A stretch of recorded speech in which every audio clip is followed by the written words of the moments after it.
Бул сүрөттө терең маани жатат. Кагандын астында Кытайдын принци жүгүнүп келип отурат. А биз бул тарыхты эмне кылдык? Тескерисинче, Кытайдын астына акча үчүн мойнубузду сунуп, жерибизди сатып отурабыз.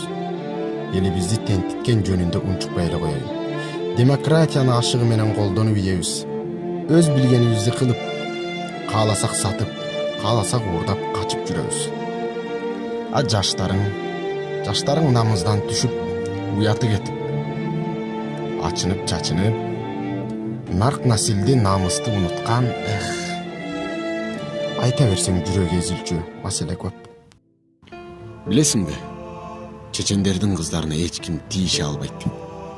Эмне себептен? Анткени алардын эркектери намыстуу, чыныгы эр азамат келет. Бирөөгө таанышып көрбөйсүңбү десе, жөнчү.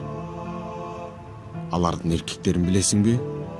Өлтүрүп кетиши мүмкүн, же дагы бир нерсе кылып коюшу мүмкүн деп коркот. А эмне себептен мына ошол мамиле биздин кыздарга да жасалынбайт? Эмне себептен?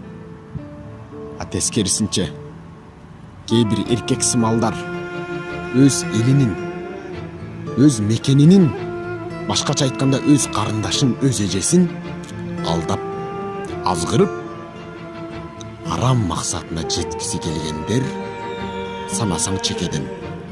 Эгер биз да намыстуу болгондо, биздин да кыздарыбыз уяттуу болуп, аларга да аяр мамиле жасалар эле.